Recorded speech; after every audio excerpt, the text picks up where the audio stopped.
नमस्कार, उत्तराखंड की खास खबरें देख रहे हैं आप सब। मैं हूं आपके साथ साहिल किरी। बुलेटिन की शुरुआत करेंगे बड़ी खबर से आपको रूबरू करवा दें। उत्तराखंड में नगर निकाय चुनाव को लेकर बड़ी खबर निकल के सामने आई, जहां भाजपा ने अपने 6 नगर निगम प्रत्याशियों की लिस्ट जारी की है। हरिद्वार, श्रीनगर, कोटद्वार, पिथौरागढ़, अल्मोड़ा, रुद्रपुर के प्रत्याशी के नाम घोषित किए हैं। बड़ी खबर इस वक्त की उत्तराखंड से आपको बता दें कि उत्तराखंड में अर्बन लोकल बॉडीज चुनाव है, तो उन सबके बीच में हर कोई पार्टी अपना दम वहां पर दिखाती हुई नजर आ रही है। इन सबके बीच में एक लिस्ट पहले जारी की गई थी भाजपा द्वारा, आज दूसरी लिस्ट जारी की, जिसमें 6 नगर निगम प्रत्याशियों की लिस्ट ये जारी की गई है। आपको बताएं, उत्तराखंड में नगर निकाय चुनाव और नगर पंचायतों के लिए नामांकन प्रक्रिया शुरू हो गई थी, और नामांकन प्रक्रिया शुरू होने के साथ ही सियासी पार्टियों ने प्रत्याशियों के नामों के ऐलान भी करना शुरू कर दिए थे। इस क्रम में भाजपा ने उत्तराखंड की 39 नगर पालिकाओं और 39 नगर पंचायतों में प्रत्याशियों की पहली सूची जारी की थी, और अब ये दूसरी सूची जारी की है, जिसमें 6 जगहों के प्रत्याशियों का नाम घोषित किया गया है। हरिद्वार, श्रीनगर, कोटद्वार, पिथौरागढ़, अल्मोड़ा और रुद्रपुर के प्रत्याशियों के नाम घोषित किए गए हैं। और करेंगे इस पर जानकारी लेंगे हमारे साथ हमारे संवाददाता धनराज गर्ग हमारे जुड़ गया। धनराज, इस तरह से साफ तौर पर दूसरी लिस्ट जारी की गई है, तो किस तरह का दमखम वहां पे हर कोई पार्टी वहां पर दिखाती हुई नजर आ रही है, और जो ये प्रत्याशी खड़े किए गए हैं कितना ये अपना रसूख रखते हैं अपने इलाकों में?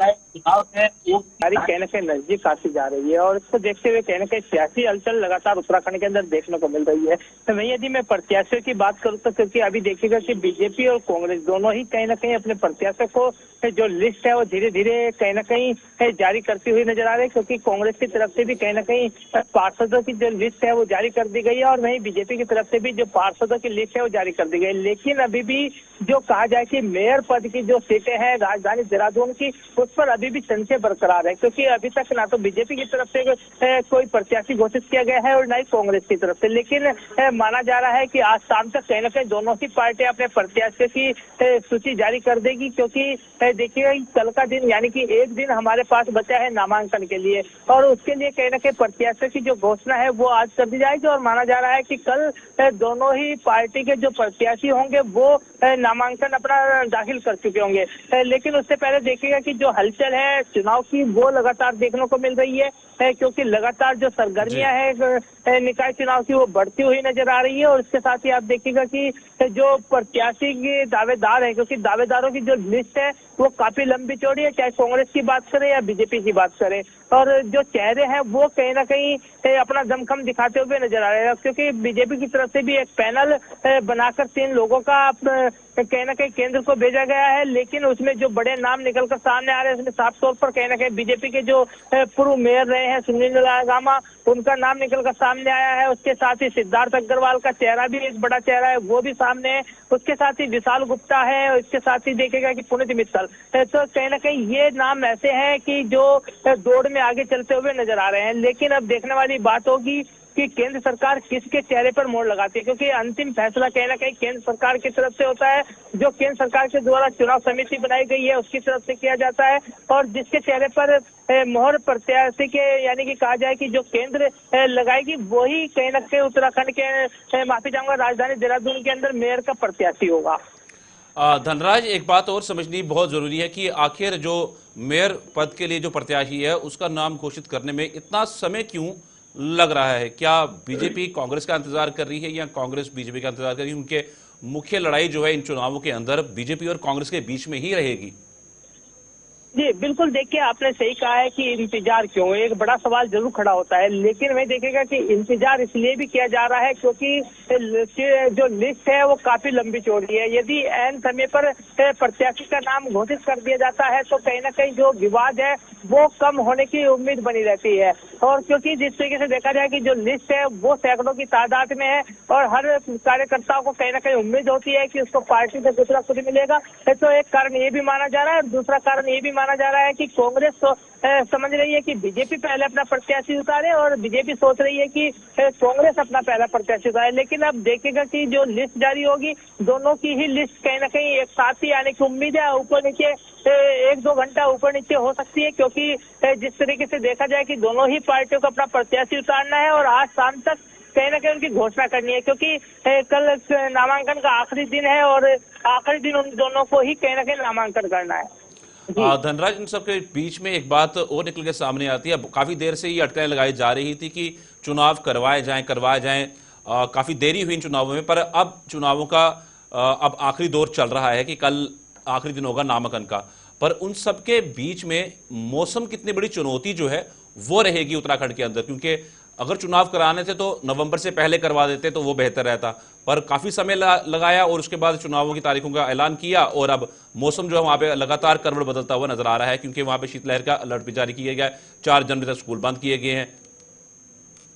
बिल्कुल साहिल, आपने सही कहा है कि जिस तरीके से मौसम भी कहीं ना कहीं एक चुनौती जरूर है, क्योंकि चुनाव को 1 साल बीत गया है, 1 साल से चुनाव नहीं कराए गए हैं, लेकिन अब ऐन मौके पर कहीं ना कहीं चुनाव कराने के निर्देश दिए गए हैं, क्योंकि ये भी हाई कोर्ट के निर्देश के बाद कहीं ना कहीं चुनाव कराए जा रहे हैं। और देखिएगा कि जिस तरीके से मौसम की आपने बात कही है, तो कहीं ना कहीं मौसम जरूर चुनौती बना हुआ है, क्योंकि लगातार देखिएगा कि जो चुनाव है वो जनवरी महीने में है, यानी कि 23 जनवरी को चुनाव मतदान होगा और 25 जनवरी को उसका जो परिणाम है वो सामने आएगा। तो कहीं ना कहीं एक जो मौसम है, क्योंकि आप देखिएगा कि 4 तारीख तक अभी देखा जाए तो जो स्कूल है उनको भी बंद करने के निर्देश दिए गए हैं, क्योंकि शीत लहर की आशंका मौसम विभाग की तरफ से जताई गई है। तो ऐसे में कहीं ना कहीं चुनाव में भी बाधा हो सकती है, मतदान जो प्रतिशत होता है वो कम हो सकता है, लेकिन चुनाव कराना अनिवार्य था, क्योंकि 1 साल से भी अधिक हो गया है कि चुनाव नहीं हुए हैं, और हाई कोर्ट ने भी आदेश सरकार को दिया है कि जल्द से जल्द चुनाव कराए जाएं। धन्यवाद। पूरी जानकारी साझा करने के लिए धनराज हमारे साथ ग्राउंड जीरो से मौजूद थे। जिस तरह से साफ तौर पर कल नामांकन की आखिरी तारीख होगी, अब देखना होगा कौन सी पार्टी कितना दमखम इसमें दिखा सकती है। बढ़ते हैं आगे, बात करते हैं नगर निगम देहरादून में जिलाधिकारी एवं प्रशासक सविन बंसल ने नगर निगम में अधिकारियों की बैठक ली। बैठक में शहर में सफाई व्यवस्थाओं की पिछले 1 माह के कार्यों की समीक्षा की गई। जिलाधिकारी ने शहर में कूड़ा उठान कार्यों की समीक्षा करने पर पाया कि कंपनियों के दिए गए लक्ष्य के सापेक्ष 70 से 80% ही कूड़ा कलेक्शन कर पा रही हैं, जिस पर उन्होंने नाराजगी जाहिर करते हुए 100% कूड़ा उठान और एमओयू के अनुरूप उपकरण एवं मैन पावर लगाने के लिए संबंधित कंपनियों को निर्देशित किया है। देखिए, ऑलरेडी हमारे decisions for the past 3 months in force हैं। परफॉर्मेंस रिव्यू था बेसिकली हमारी तीनों आउटसोर्स फर्म्स का। तो एक फर्म का तो ऑलरेडी डिसीजन हो भी चुका है, जिसकी जो टेंडर प्रक्रिया है वो गतिमान है। और जो हमारे आउटरीच कॉन्फ्रेंस हुई थी, जहाँ पे अभी अराउंड 18 कंपनीज ने पार्टिसिपेट भी किया था, तो उसी को फाइन ट्यून किया जा रहा है, जिससे हम एक उचित दर की और अच्छी क्वालिटी के एक फर्म को यहाँ पे प्लेस कर सके हमारे 47 वार्ड्स में। जो हमारी रेस्ट जो कंपनीज हैं 53 वार्ड्स की, उसमें उनका रिव्यू लिया गया है, और उन्होंने कुछ अपना मार्जिनल इंप्रूवमेंट दिखाया, but that is also not satisfactory as mandated in the last review meeting. तो उनको उनकी रिक्वेस्ट पे एक अंतिम अवसर अगले 15 दिन का और प्रदान किया गया है। 15 दिन में जो परफॉर्मेंस पैरामीटर्स हैं, यदि वो मानक अनुसार नहीं आ पा रहे हैं, तो उसमें भी। हाल ही में एनएचएम यानी राष्ट्रीय स्वास्थ्य मिशन की मिशन निदेशक स्वाति सिंह भदौरिया ने ऋषिकेश के एम्स अस्पताल के सेंटर फॉर एडवांस पीडियाट्रिक विभाग का निरीक्षण किया। इस बात पर स्वाति सिंह भदौरिया ने कहा कि अन्य अस्पतालों से भारी संख्या में बच्चों को एम्स ऋषिकेश में रेफर किया जाता है, जिसे देखते हुए बच्चों की बेहतर सुविधा के लिए वहां पर एडवांस पीडियाट्रिक सेंटर को और पीडियाट्रिक आईसीयू बनाया गया है, जो अब एम्स की तरफ से संचालित किया जाएगा। साथ ही उन्होंने कहा कि अब हम पीडियाट्रिक टेली आईसीयू की भी शुरुआत करेंगे, जिसमें हमारे 15 अस्पतालों के पास टेली आईसीयू मशीनें होंगी, ताकि दूर जनपद के डॉक्टर किसी परेशानी को लेकर एम्स ऋषिकेश के डॉक्टरों से तुरंत टेलीफोन के माध्यम से बात करके परामर्श ले सकें। इसमें एम्स ऋषिकेश में भी हम लोगों ने नेशनल हेल्थ मिशन के अंतर्गत ही वहाँ पे पीडियाट्रिक आईसीयूज और ये एडवांस्ड पीडियाट्रिक सेंटर बनाए गए थे, जिसको कि एम्स के द्वारा ही अब आगे संचालित किया जाएगा। और उसका पर्पस यही था कि एम्स में जो हमारे बच्चों की बहुत ज्यादा प्रेशर था, कि क्योंकि पेरिफेरी से बहुत सारे बच्चे वहाँ पे एडमिट होते थे और उतनी पर्याप्त वहाँ पे व्यवस्था नहीं थी, और उसको देखते हुए ये सेंटर बनाया गया है। तो वो कंप्लीट हो चुका है अभी रिसेंटली, और उसका संचालन भी शुरू हो गया है, और उसी के मद्देनजर ये देखने भी वहां पे हम लोग गए। और साथ ही अभी वो जो एसएनसीयू का संचालन है वो भी अभी शुरू किया जाना शेष है, तो उसको भी उन्होंने अवगत कराया कि वो शेष शुरू हो जाएगा जल्दी ही। और इसके बाद अब हम लोग पीडियाट्रिक टेली आईसीयू का भी एक काम शुरू करेंगे, जहां पे हमारे जो 15 हॉस्पिटल्स हैं उन सबके पास टेली आईसीयू मशीन्स होंगी और एम्स ऋषिकेश उन सबका हब होगा।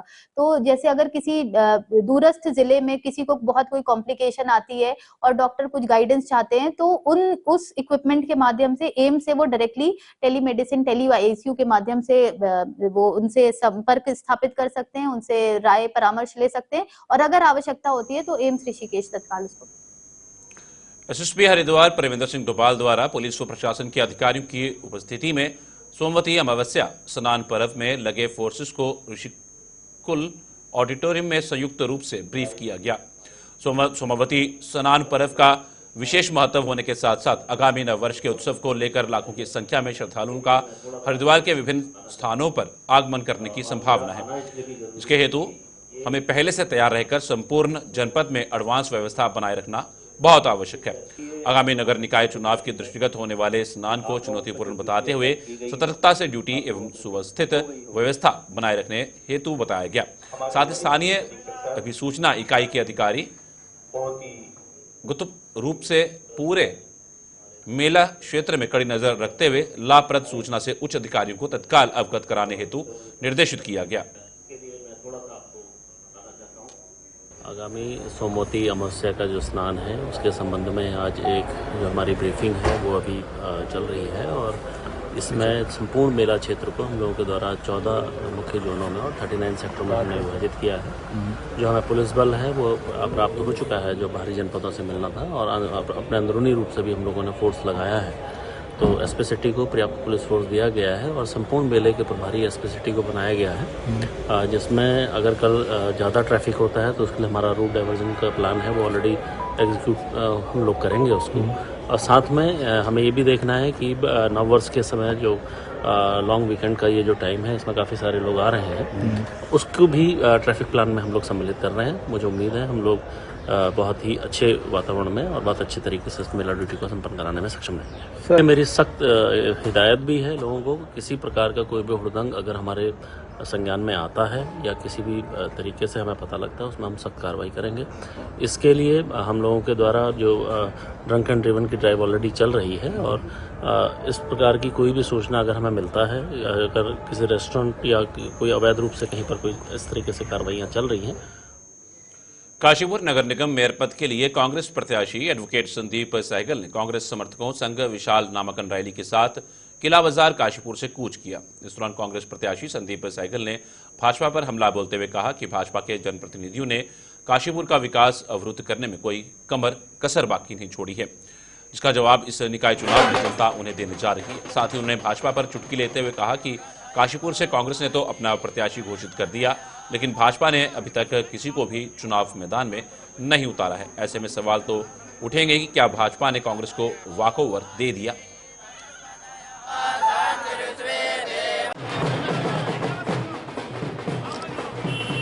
मुझको ऐसा लग रहा है कि बीजेपी इस बार वॉकओवर दे रही है और कह रही है संदीप सहगल के सामने कोई कैंडिडेट उतारेगा ही नहीं और इस बार विकास की सोच रखने वाले व्यक्ति को चुनाव जिताकर नगर निगम भेजते हैं और जो सभी धर्म और जातियों को एक समान मानता है, ईश्वर में विश्वास रखता है, केवल और केवल विकास की बात करता है, उस व्यक्ति को इस बार काशीपुर की जनता स्वयं चुनाव लड़ा रही है। मुझको ये विश्वास है कि मैं चुनाव नहीं लड़ रहा, अपितु काशीपुर की जनता स्वयं चुनाव लड़ रही है। मैंने आपसे भी कहा कि मैं चुनाव नहीं लड़ रहा, इससे काशीपुर के सम्मानित समस्त जनता चुनाव लड़ रही है। कांग्रेस पार्टी के कार्यकर्ताओं में तो निश्चित रूप से उत्साह है, क्योंकि कांग्रेस पार्टी के कार्यकर्ताओं को ये महसूस हो रहा है, ईश्वर की प्रार्थना से और सभी की दुआओं से महसूस हो रहा है कि निश्चित रूप से। खबरों का सिलसिला यूं चलता रहेगा। फिलहाल रुकेंगे थोड़े से ब्रेक के लिए। ब्रेक के बाद आप सबका स्वागत है। बढ़ते हैं आगे। विकासनगर में अहिल्याबाई होलकर की 300वें जन्म शताब्दी समारोह को मनाया जा रहा है। विकासनगर के सरस्वती शिशु विद्या मंदिर इंटर कॉलेज बाबूगढ़ में कार्यक्रम का आयोजन किया गया, जिसमें बाल संरक्षण आयोग की अध्यक्ष गीता खन्ना ने मुख्य अतिथि के रूप में प्रतिभाग किया। इस कार्यक्रम में आरएसएस के संजय कुमार भी मौजूद रहे। कार्यक्रम में स्कूल के बच्चों के द्वारा कई रंगारंग कार्यक्रम प्रस्तुत किए गए।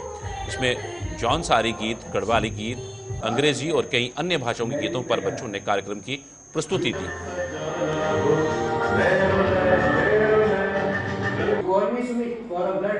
मन एकदम से प्रसन्न है।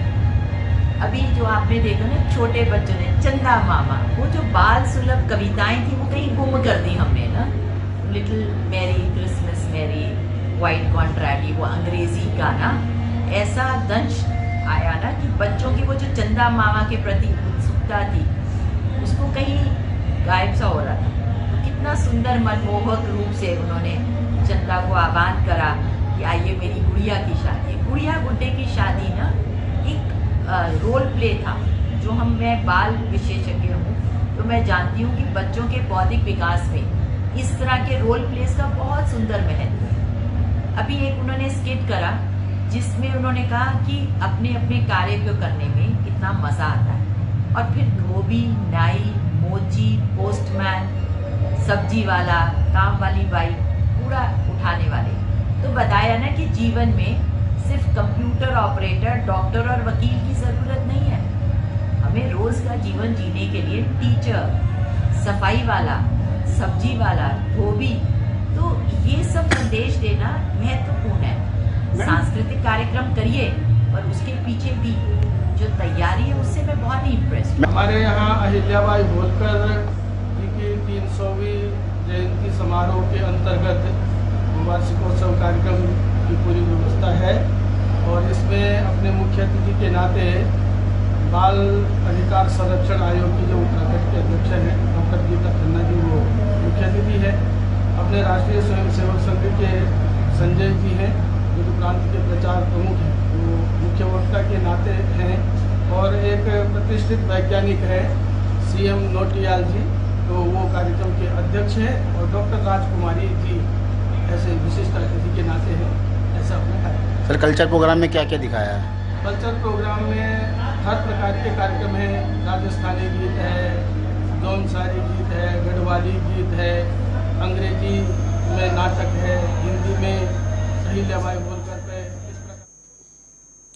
मुख्यमंत्री पुष्कर सिंह धामी के 2025 तक नशा मुक्त उत्तराखंड के लक्ष्य को पूरा करने में जुटी उधम सिंह नगर पुलिस भी पूरी तरह से जुटी हुई है। इस क्रम में नानकमत्ता थाना की पुलिस की नशा तस्कर से मुठभेड़ का मामला सामने आया है। देर रात नशे की खेप लेकर जा रहे तस्कर को नानकमत्ता पुलिस द्वारा रोकने की कोशिश की गई। इस दौरान तस्कर द्वारा पुलिस कर्मियों पर फायरिंग की गई। जवाबी कार्यवाही में पुलिस की गोली से नशा तस्कर घायल हो गया। पुलिस ने नशा तस्कर को गिरफ्तार कर सामुदायिक हॉस्पिटल नानकमत्ता में भर्ती करवाया। पुलिस ने नशा तस्कर से 120 ग्राम नशे का सामान और एक तमंचा बरामद किया है।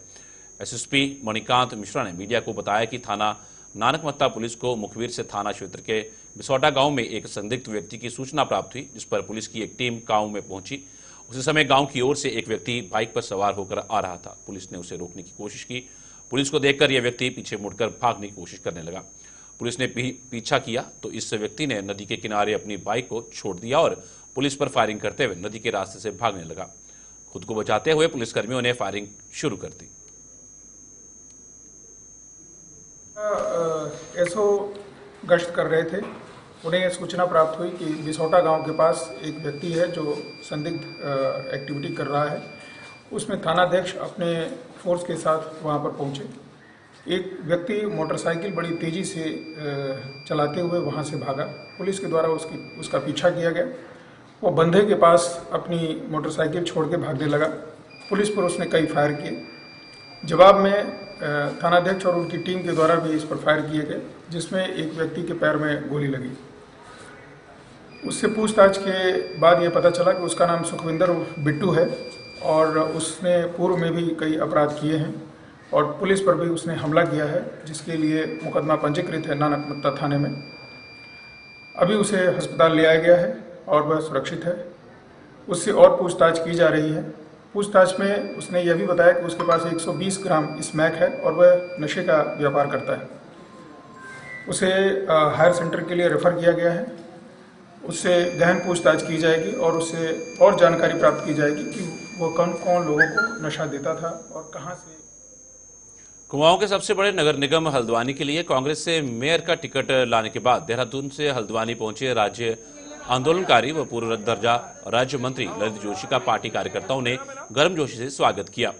ललित जोशी ने हल्द्वानी पहुंचकर सबसे पहले गोलजू महाराज के दर्शन कर आशीर्वाद लिया। इसके बाद विधायक सुमित हरदेश के आवास में पहुंचे ललित जोशी ने विधायक सुमित हरदेश का आभार जताया। इस दौरान विधायक ने मेयर प्रत्याशी का जोरदार स्वागत किया। इस दौरान ललित जोशी ने कहा कि एक दशक से नगर निगम भ्रष्टाचार की चपेट पर रहे और अब वक्त आ गया है कि जनता परिवर्तन लाएगी। वहीं विधायक सुमित हरदेश ने कहा कि मेयर का टिकट ललित जोशी को नहीं बल्कि कांग्रेस को मिला है, इसलिए कांग्रेस का एक एक कार्यकर्ता पूरे की जान से ललित जोशी को चुनाव लड़ाकर विजय बनाएगा। मैं एक बात तो जरूर कहता हूं कि मैं मेरे परिवार में कोई इतने भारी नेता नहीं थे, एक राष्ट्रीय पार्टी ने मुझे टिकट दिया है, तो सबसे पहले मेरे शीर्ष नेतृत्व का धन्यवाद। हमारे आदरणीय जो हमारे बड़े नेतागण हैं उन सभी का बहुत बहुत धन्यवाद। हमारे स्थानीय विधायक जी का धन्यवाद, हमारी जिला कांग्रेस कमेटी, हमारी शहर कांग्रेस कमेटी, हमारा वो हर एक कार्यकर्ता। मतलब मैं आज इतना अपने आप को वास्तव में भाग्यशाली समझ रहा हूं कि आज पिछले 24 घंटे में, विश्वास कीजिए, मैं 2 घंटे 3 घंटे से ज्यादा सोया नहीं हूं और अभी देहरादून से आ ही रहा हूं। कल से हम अपनी कवायद शुरू करेंगे। अभी तो एक मोर्चा हमने पार कर लिया, कल से हम अपनी कवायद शुरू करेंगे। लेकिन मैंने इस 24 घंटे में 2 घंटे हटा लीजिए तो विश्वास कीजिएगा कि 22 घंटे फोनों में ही मैं उलझा रहा। ये शो जरूर करता है कि कुछ लोगों की 10 साल की गद्दी के जाने का वक्त अब आ गया। जिनके नजर में नगर महापालिका का डस्टबिन गुटखे से भरा रहता था, उनके दिन अब लग गए। विधायक जी का एक बड़ा साथ आपको मिल रहा है। देखो, मैं बोलूंगा इस दिखाया है तो ललित जोशी भी बड़ा दिल दिखाएगा भविष्य में उसके लिए। कह रहा था ये टिकट केवल ललित जोशी जी का नहीं हुआ, ये पूरी कांग्रेस का टिकट है और कांग्रेस ने जिस निष्ठा से हल्द्वानी हो या उत्तराखंड हो, और विशेषतः हल्द्वानी, अगर मैं नगर निगम की बात करूं, जो हमारे कार्यकर्ता सम्मानित यहाँ मौजूद हैं, हमेशा जोश खरोश से कांग्रेस पार्टी को लड़ाया है। तो मेरी शुभकामनाएं उन सारे कार्यकर्ताओं के साथ भी हैं जो दिन रात एकजुट होकर इस चुनाव में अपनी प्रतिभागिता सुनिश्चित करेंगे। और साथ ही साथ हमारा ये विश्वास है कि जिस प्रकार से नगर निगम पिछले 10 वर्षों से यहाँ पे संचालित हुआ है, उससे लोग काफी दुखी हैं, व्याकुल हैं। तो एक जब तक परिवर्तन, मैं जनता से खबरों का सिलसिला यूं चलता रहेगा। फिलहाल रुकेंगे थोड़े से ब्रेक के लिए।